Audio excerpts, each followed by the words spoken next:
Bienvenue à l'Institut européen de médecine naturelle. Sur notre plateforme e-learning, nous entamons à présent le premier module d'initiation aux fleurs de Bach. Le cours vous est donné par Madame Véronique Heinen Rademakers, formatrice et conseillère agréée par le Centre Bach.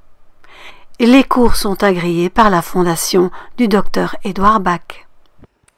Bienvenue à cette initiation aux fleurs de Bach. Alors ce cours est proposé par l'IEMN et est agréé par le Centre Bach, qui est la maison mère et le dernier lieu de résidence du Dr Bach.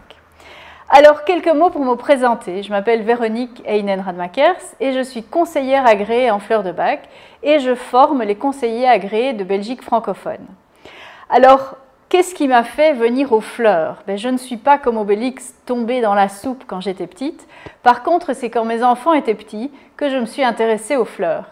J'étais particulièrement sensible à leurs difficultés, aux émotions qu'ils pouvaient ressentir et j'étais bien démunie pour leur venir en aide. Alors j'ai été élevée dans un environnement rempli d'amour, mais où les émotions n'avaient pas beaucoup de place. Et quand les choses étaient difficiles pour moi, on me disait « mors sur ta chic, ça va passer et arrête de te sentir comme ça, fais les choses et tu verras, ça va aller ». Et donc j'ai grandi de cette manière-là, mais face à la souffrance de mes enfants, j'aurais bien voulu pouvoir les aider, pouvoir les accompagner autrement qu'avec des câlins et des gros bisous. Et il se fait que ma voisine me parlait des fleurs de Bach et ma belle-mère aussi. Et j'ai pris l'habitude dans la vie, quand les informations me viennent d'un côté et puis de l'autre, de m'y intéresser. Et donc, avec beaucoup de curiosité, j'ai commencé à lire sur les fleurs de Bach, à explorer, à essayer de trouver des informations et bien sûr à faire des expériences sur mes enfants en particulier, auxquels j'ai fait prendre des fleurs pour observer les résultats. Et quand j'ai vu comme c'était efficace, je me suis dit que c'était intéressant d'approfondir. Et la première formation agréée en Belgique francophone, j'étais présente et j'ai cru que j'y allais un petit peu par curiosité pour passer mon week-end. Et finalement, c'est devenu ma vie entière puisque aujourd'hui, je forme les conseillers et je reçois en consultation autour des fleurs de Bach. Et je suis là aujourd'hui avec le grand plaisir de vous partager ma passion des fleurs. Alors, cette initiation, c'est vraiment un début. L'idée, c'est de vous donner des bases solides sur lesquelles vous allez pouvoir construire votre connaissance des fleurs, votre connaissance des émotions. Et donc, on va vraiment faire en sorte cette fois-ci que vous ayez un capital information qui soit bien concret, bien solide pour que vous puissiez continuer à progresser. Alors, je donne la parole au Dr Bach pour commencer. Il nous dit que tant que notre âme et notre personnalité sont en harmonie, tout est joie et paix, bonheur et santé. Et donc pour lui, c'était vraiment essentiel que nous soyons en équilibre avec nous-mêmes. Alors ce qu'il appelle notre âme, c'est qui nous sommes profondément, c'est quel est le sens de notre vie, c'est notre essence, notre être profond. Et notre personnalité, c'est la manière dont nous manifestons cet être. Et quand ces deux choses sont en harmonie, on se sent centré, on se sent joyeux, on se sent paisible et tout coule de source, y compris la santé. Si un déséquilibre s'installe, cela nous fragilise et donc revenir à cet équilibre est vraiment une manière de rester en bonne santé et de vivre heureux. Alors les objectifs de cette formation, c'est de vous permettre de découvrir les 38 fleurs. C'est un petit peu comme si on apprenait une langue étrangère. On connaît le langage des émotions, on a un vocabulaire, alors quelle que soit la langue que vous parliez, vous allez utiliser des mots de vocabulaire pour décrire des choses. Et nous, on va apprendre à coller des étiquettes, des noms de fleurs à des tableaux émotionnels. C'est un peu comme si on construisait un meuble à tiroirs. On va avoir 38 tiroirs. Sur chaque tiroir, nous aurons le nom de la fleur en anglais. Pourquoi en anglais? Parce que dans le monde entier, elles sont étiquetées de cette façon-là et ce sera beaucoup plus simple pour vous de les acheter n'importe où dans le monde. Et on va mettre quelques mots-clés, quelques mots qui vont nous permettre de les retenir. Alors gardez bien à l'esprit que ces mots nous servent pour notre compréhension. Il ne s'agit pas de présenter les fleurs aux autres de cette manière-là. Vous verrez que parfois certains mots ne vont pas plaire si on les utilise. Si vous dites à quelqu'un « Ah, mais je vais te donner la fleur du dictateur », il ne va pas trop apprécier. Donc c'est vraiment pour que vous compreniez de quoi il s'agit, c'est pédagogique. Nous aurons un 39e grand tiroir qui sera le remède d'urgence. C'est le remède le plus connu puisque c'est celui qu'on utilise dans les cas de crise et on n'a pas besoin de connaître tout le système des fleurs. C'est vraiment le remède dont on a besoin quand on sent que on pète un câble, que ça ne va plus, que l'énergie est trop forte, que le choc est trop important et qu'on est incapable de déterminer ce qui ne va pas, mais ça ne va pas, ça c'est sûr.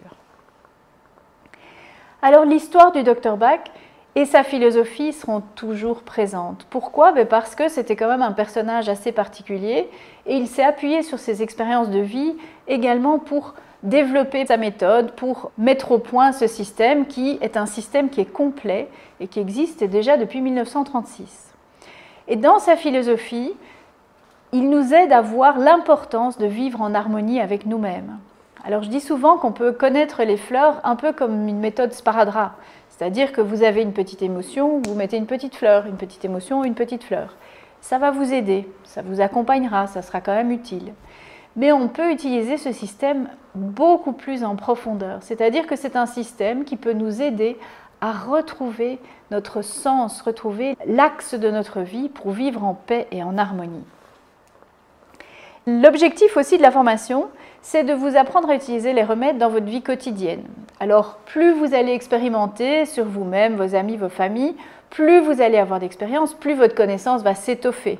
C'est vraiment une matière vivante qui demande à être expérimentée, à être testée. Et l'avantage, c'est qu'il n'y a aucun danger, aucun inconvénient, donc vous pouvez y aller. Et ensuite, vous pourrez bien entendu le tester avec vos patients, les gens que vous accompagnez professionnellement, puisque ça va parfaitement compléter quelle que soit l'approche que vous utilisiez.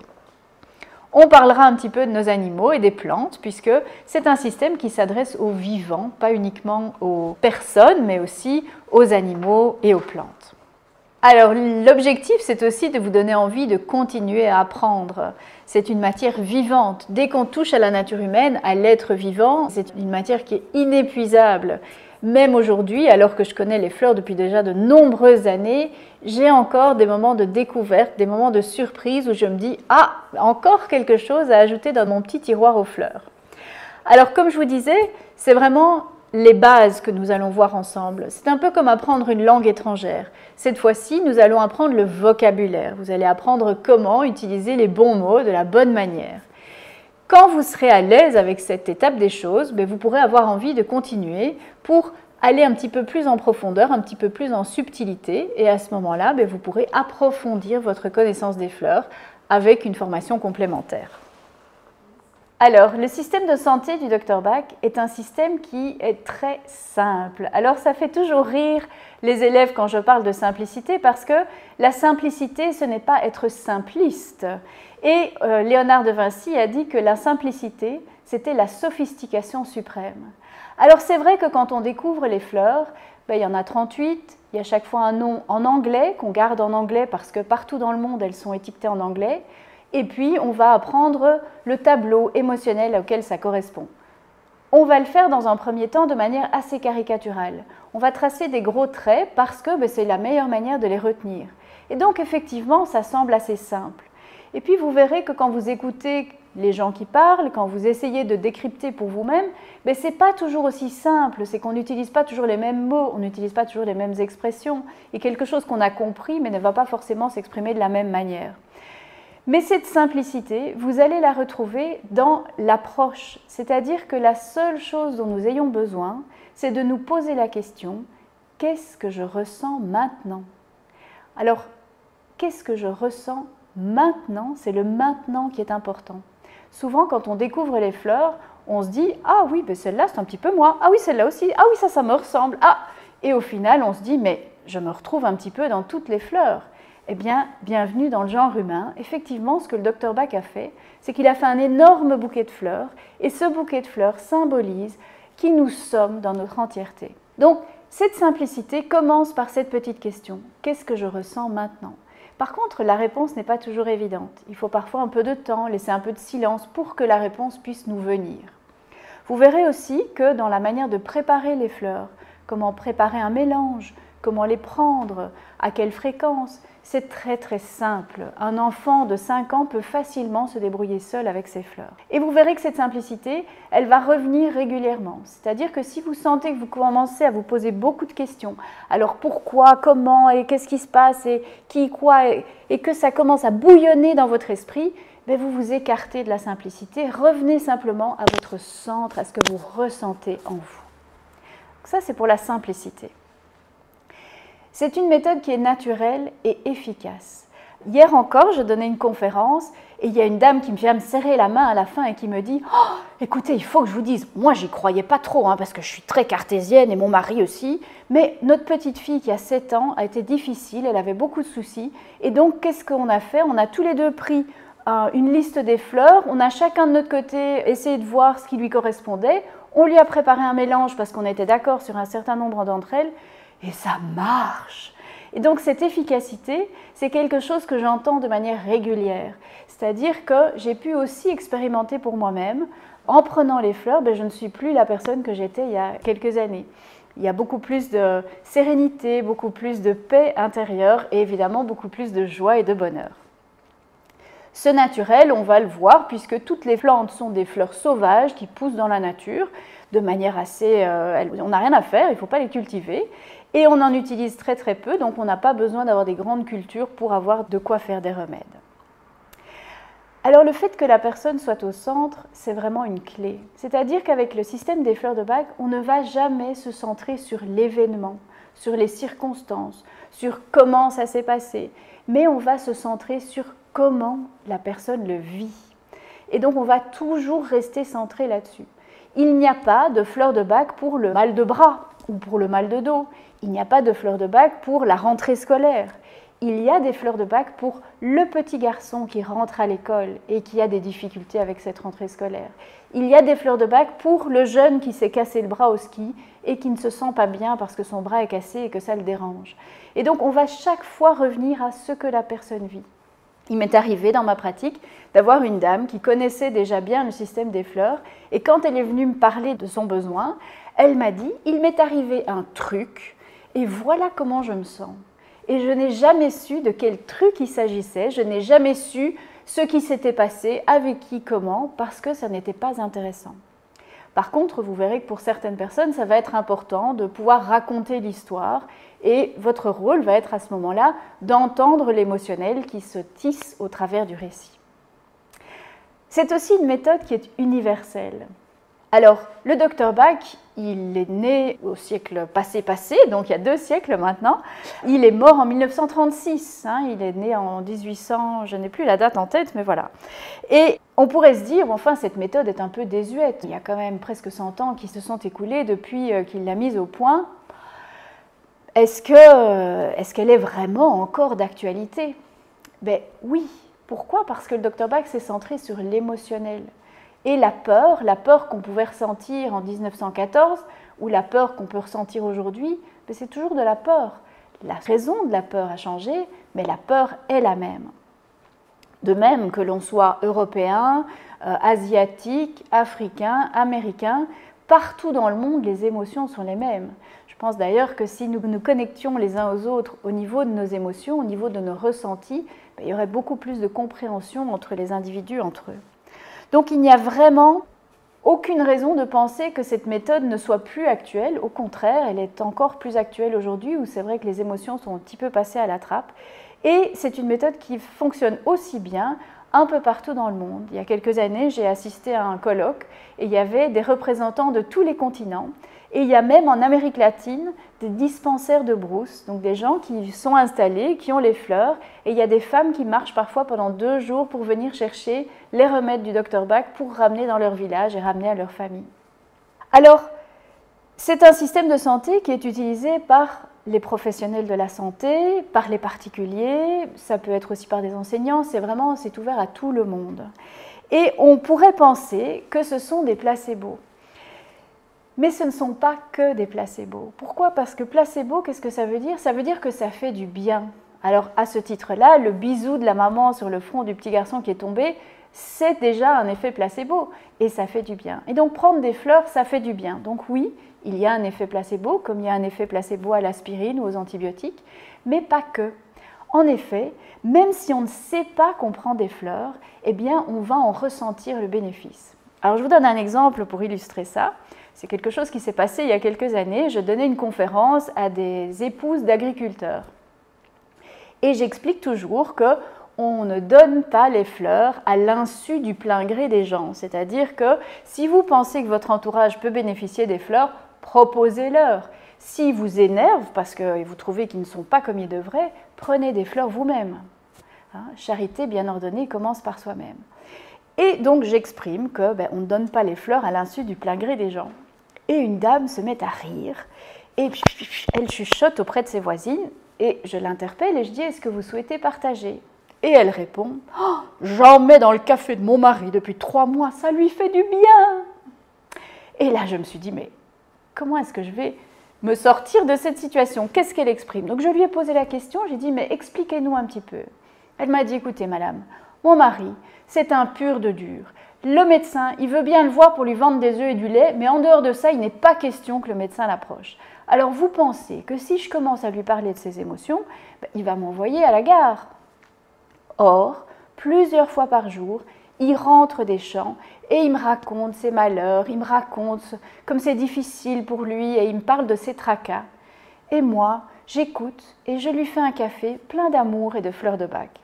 Et j'ai trouvé que son histoire était belle. Nous avons convenu qu'il s'agissait d'une assistance à personne en danger parce que finalement, elle n'était pas dans le jugement de son mari, ce n'était pas quelque chose qui la dérangeait elle, mais elle lui tendait simplement une main secourable. Et ce monsieur, qui prenait des fleurs sans le savoir, eh bien, en avait beaucoup de bénéfices. Alors, il y a les 38 remèdes et le remède d'urgence, ça c'est vraiment le remède à avoir dans sa poche, sur soi, à tout moment, pour le cas où, en espérant que ça ne se passe pas trop souvent. Le docteur Bach nous a dit que pour la santé, un esprit sain en était la clé. Qu'est-ce qu'il veut dire par là? Il veut dire par là que si nous vivons en harmonie avec nous-mêmes, notre immunité sera meilleure, que si nous sommes malades, retrouver la paix en nous nous aidera à retrouver la santé plus rapidement. Alors il a dit ça en 1930, ça fait quand même assez longtemps. Aujourd'hui, grâce à la neuropsychoimmunologie, on sait que c'est vrai. C'est-à-dire qu'on sait que si vous avez un gros choc émotionnel, eh bien votre taux d'immunité baisse en une fraction de seconde de 40%. Et il vous faudra donc du temps pour que votre seuil d'immunité revienne à la norme. D'ailleurs, ça fait partie du bon sens populaire. Si vous êtes détendu, heureux, que la vie est belle, même si vous soignez des gens malades, vous ne tombez pas malade. Alors que si vous êtes fatigué, que vous avez beaucoup de tracas, beaucoup de soucis, un petit microbe passe par votre chemin et pouf, vous l'attrapez. Alors, qu'est-ce qui a amené le docteur Bach à cette idée-là? En fait, il a été lui-même victime d'une maladie. C'est-à-dire que pendant la Première Guerre mondiale, il s'est un jour effondré et on lui a détecté un cancer abdominal pour lequel on l'a opéré et on lui a dit « Brave docteur, il vous reste 3 mois à vivre ».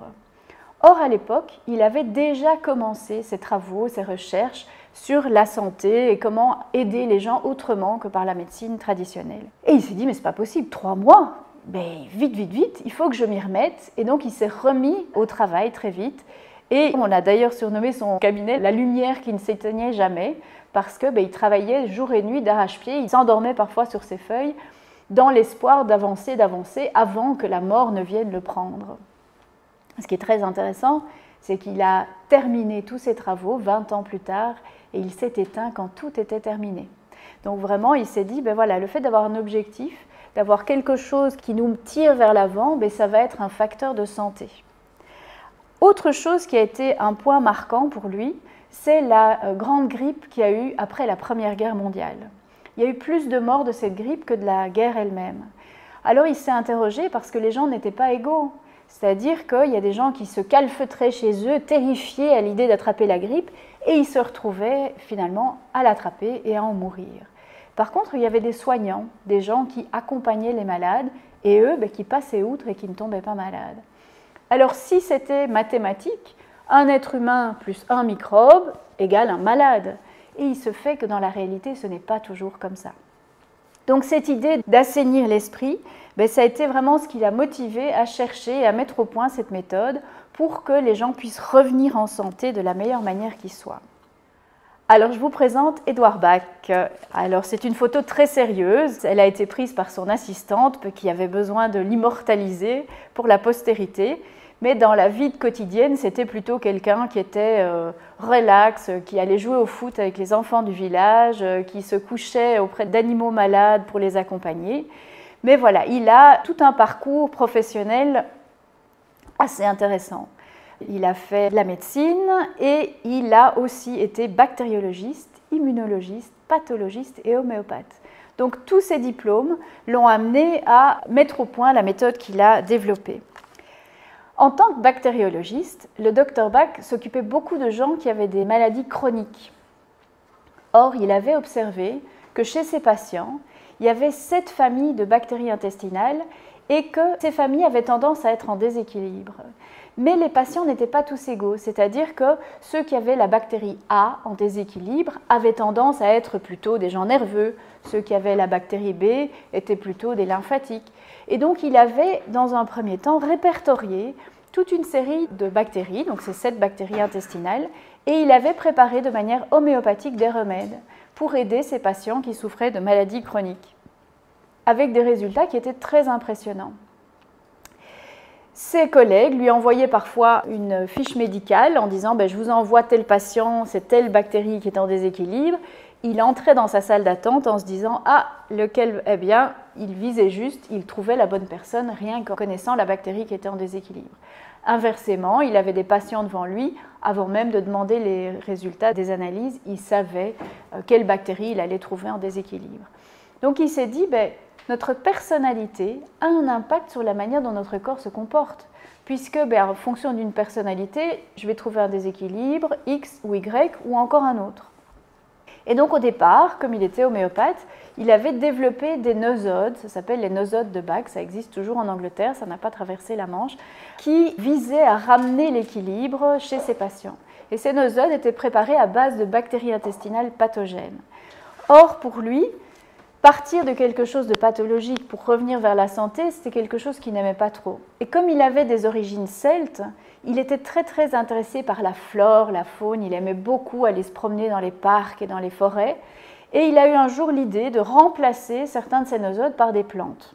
Ce qu'il a fait, et quand il a vu les résultats, il a abandonné ces nosodes et il a commencé son système avec les fleurs de Bach. Alors, quelles que soient les causes de la maladie, de nos jours, il est indispensable de soigner la matière. Mon fils s'est cassé les 2 poignets il y a quelques années, il a eu des plâtres et des fleurs de Bach. Si vous êtes malade et que vous avez un traitement médical, vous prenez votre traitement médical, vous suivez bien les indications de votre médecin et vous prenez des fleurs de Bach en complément. Donc c'est un système qui n'est pas là pour remplacer quelque chose, mais bien pour le complémenter. De la même manière, si vous êtes suivi par un psychologue ou un psychiatre, vous pouvez très bien prendre des fleurs de Bach en complément et ça ne remplacera pas le travail que vous faites avec le psychologue ou le psychiatre. Donc c'est vraiment important de comprendre que c'est une méthode qui vient s'ajouter aux autres et qui vient nous aider à ramener l'équilibre de manière beaucoup plus générale. Alors le Dr Bach a fait beaucoup de recherches pendant toute sa vie, il a exploré des tas de pistes et à la fin de sa vie, il a brûlé tous ses travaux en ne laissant que la quintessence de son travail, c'est son livre « La guérison par les fleurs ». Alors ce livre est composé de 2 parties. La première partie, c'est « Guéris-toi toi-même ». Et donc c'est vraiment un livre de philosophie que je vous invite à lire parce qu'il vous donnera un petit peu le point de vue du Dr Bach, sa vision du monde. Ce qui est parfois interpellant, c'est que quand on lit la vision du monde du Dr Bach écrite en 1930-1936, vous vous rendez compte qu'en fait le monde a peu changé.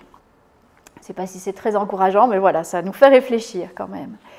Et la deuxième partie de son livre, c'est le manuel qu'on vous a proposé de télécharger et d'imprimer. Ce sont les 12 guérisseurs et autres remèdes. Et donc ça, c'est vraiment la base de travail, c'est la base d'explication de ces fleurs.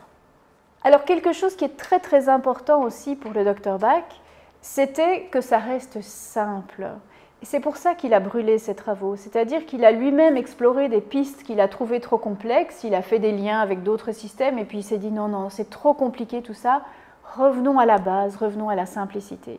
Il voulait que ce soit efficace, qu'il n'y ait aucun danger et donc il n'y a aucune intolérance aux fleurs, il n'y a rien que vous pouvez faire qui pourrait faire du mal avec les fleurs.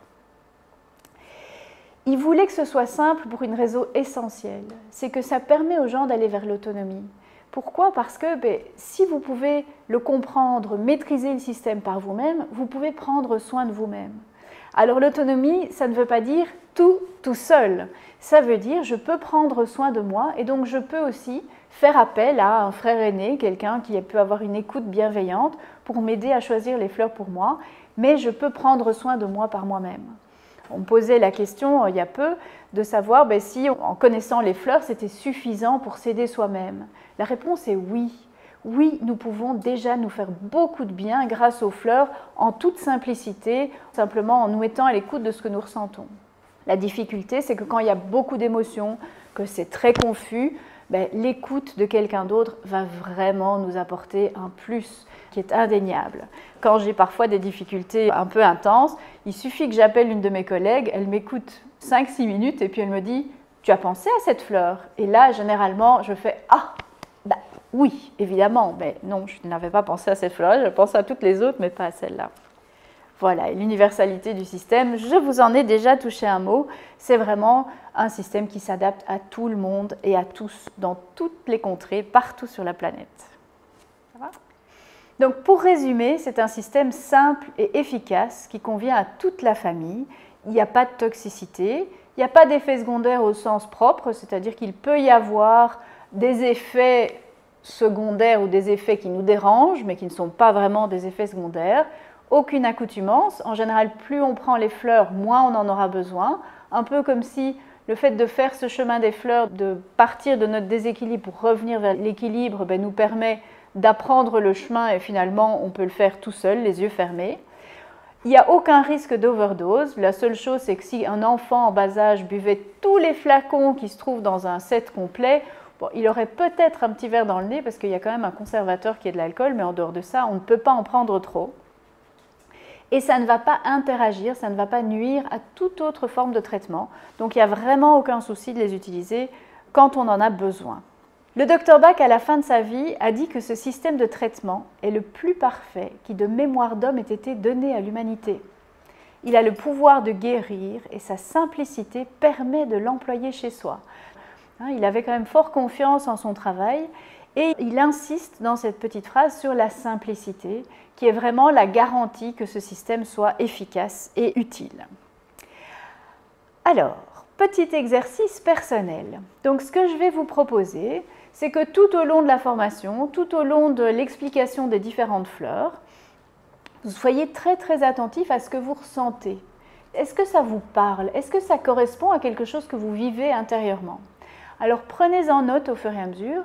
Pourquoi? Parce que quand j'aurai expliqué toutes les fleurs, je vais vous proposer de vous préparer un flacon avec un remède pour faire l'expérience, pour sentir ce qui se passe en vous quand vous prenez un remède dont vous avez besoin.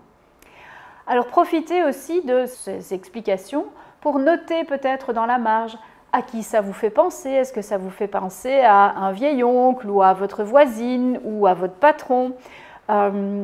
Tout ça, ce sont des moyens mnémotechniques parce que quand vous allez réviser, quand vous allez étudier, le fait de vous dire « Ah oui, oui, ça c'est comme Jean », ce sera une manière pour vous de mieux retenir. À la fin des fleurs, vous prendrez le temps de faire le point et de décider quelle fleur vous voulez essayer pour faire un traitement d'une semaine. Vraiment essayer une fleur, voir un peu ce qui se passe en vous en n'en choisissant qu'une. Et puis, vous ferez le point et on se basera sur vos expériences pour continuer et voir un petit peu les effets qu'on peut attendre des fleurs. Donc le Dr Bach a réparti ses fleurs en 7 familles, en 7 catégories. On entre vraiment dans le vif du sujet maintenant. Alors vous avez ici la liste des catégories. Ce qui est intéressant, c'est qu'il a commencé par parler des fleurs de peur. Or, on sait aujourd'hui, grâce aux neurosciences, que la peur, c'est ce qu'il y a dans notre cerveau le plus ancien, dans notre cerveau reptilien. Et c'est souvent la base de beaucoup de choses difficiles. Mais lui, à l'époque, n'avait pas ces recherches, mais il avait déjà pressenti que la peur était un élément clé. On va voir le groupe d'incertitude. Le manque d'intérêt pour le présent. Eckhart Tolle n'avait pas encore écrit ses livres sur l'importance de l'instant présent et le Dr Bach, lui, avait déjà pressenti l'importance pour l'être humain de vivre le présent et la difficulté qu'on peut rencontrer de ne pas être dans le présent, justement. La solitude, l'hypersensibilité aux influences et aux idées. C'est quelque chose qu'on rencontre beaucoup de nos jours, cette forme de perméabilité, cette hypersensibilité, et on verra quelles sont les fleurs qui appartiennent à cette famille. L'abattement et le désespoir et le souci excessif pour le bien-être d'autrui. Alors j'ai souvent considéré que le Dr Bach nous faisait un petit clin d'œil en mettant le souci excessif comme dernière famille, comme dernière catégorie, un peu pour nous rappeler que charité bien ordonnée commence par soi-même et qu'avant de se soucier excessivement des autres, on ferait bien de s'occuper de nous-mêmes. Voilà. Alors, il y a quelque chose dans ma manière de vous présenter les fleurs, je vais essayer d'être assez systématique. Pourquoi? Parce que la seule chose que le Dr Bach nous ait laissée, c'est sa définition des fleurs. Or, moi, je vais vous expliquer les fleurs avec ma compréhension, vous allez les comprendre d'une certaine manière, vous allez lire des livres, vous allez explorer, vous allez vous en rendre compte qu'il y a beaucoup de sons de cloche. Pour savoir si vous êtes juste, pour savoir si vous ne vous écartez pas trop de ce que le Dr Bach avait dit, je vous invite à retourner régulièrement à les définitions que lui nous avait données. C'est vraiment la source, c'est la base. Si on reste en lien avec cette définition-là, vous ne pouvez pas vous éloigner, vous ne pouvez pas vous égarer trop des fleurs. Alors, pour plus de facilité, on va apprendre les fleurs famille par famille. Mais pourquoi? Parce que la famille est importante, elle nous donne une indication, elle nous donne une information supplémentaire sur la fleur. Donc, a priori, ce n'est pas intéressant de retenir que les 5 fleurs de peur sont tac, tac, tac, tac, tac. Ça, c'est pas vraiment, pour votre étude, c'est pas la clé, ça. Par contre, savoir que Red Chestnut est une fleur de peur, c'est intéressant. Savoir que Gorse est une fleur d'incertitude, c'est intéressant.